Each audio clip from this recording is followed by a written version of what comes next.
Hey everybody, what's going on? Chadwick.cervinski with you here. Welcome back to the channel.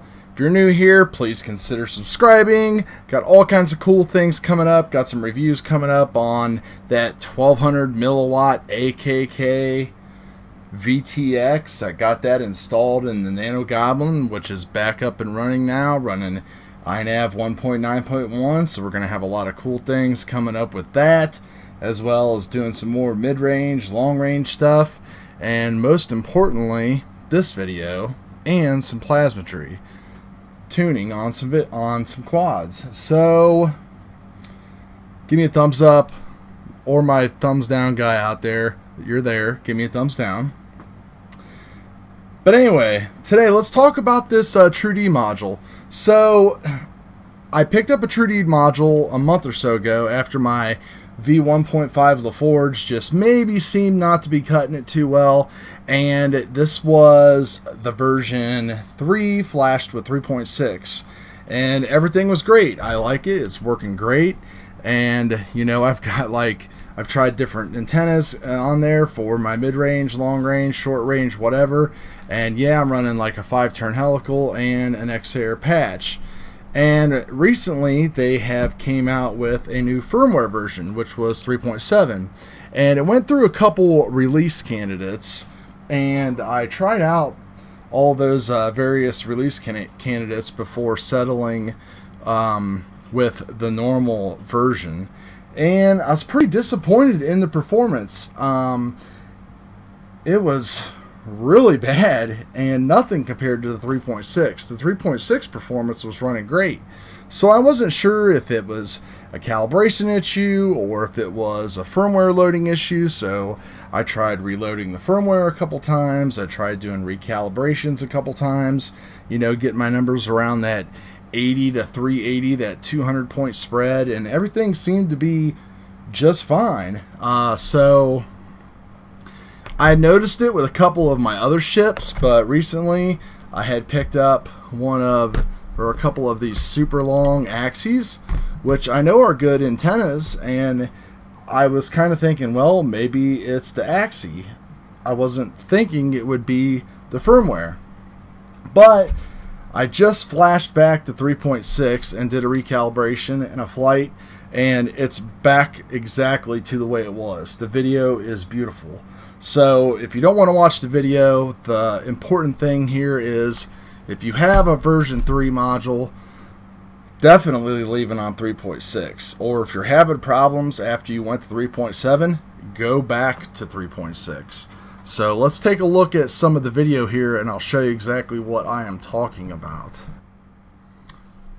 So this is just my normal flying that I do here, and a lot of you guys have probably seen this many a times.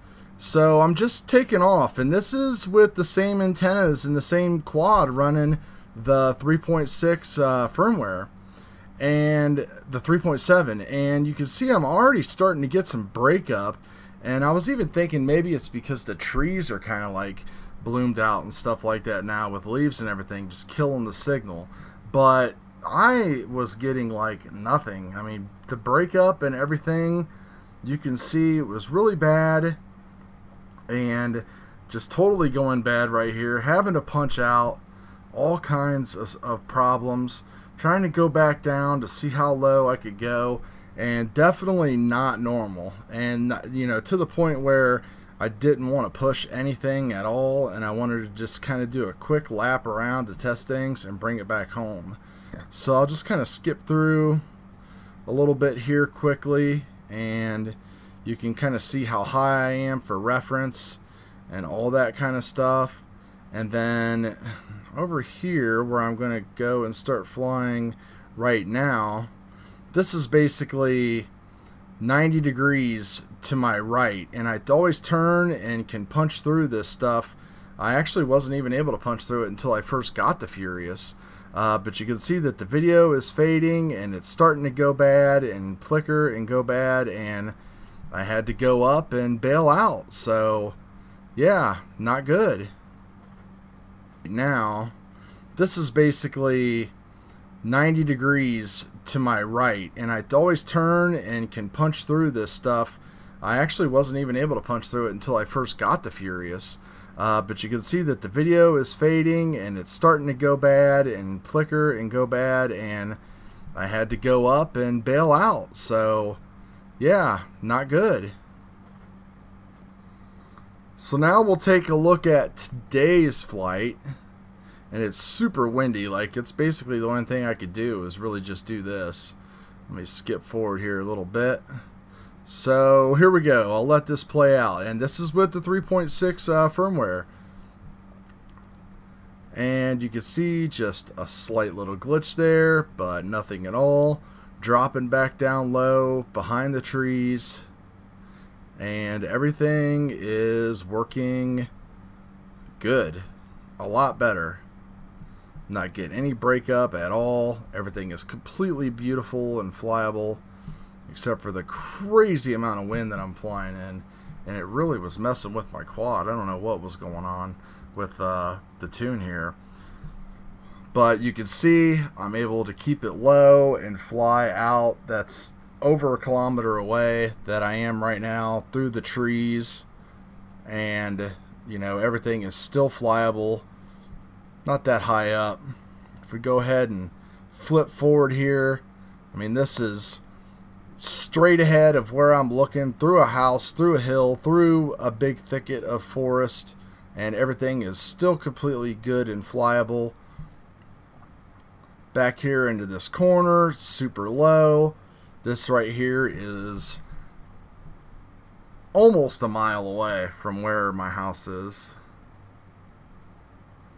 And again, just keeping this low, everything's working good. And then when we come back here, I'll let this play out. You can see that I'm able to keep it low and just keep doing what I wanted to do as far as like going straight. And again, you know, it always looks worse with the DVR, but this is definitely something that you can see. So, you know, you can see how low that I'm still going and everything, and just no problems at all. Battery was getting ready a little bit low, so I decided to turn around and head home. So yeah, again, if you're skipping to the end, and if you have a version 3 Furious Tru-D module, I would recommend not to upgrade to 3.7, or if you do and it's working, let me know. I don't know, I'm kind of confused by this. I had checked the Facebook forum and I haven't seen very many people complaining about it, so it could be a one-off issue, not 100% sure. But anyway, guys, thanks a lot. Hit the subscribe button, hit the like button, thumbs up. We'll talk to you guys later.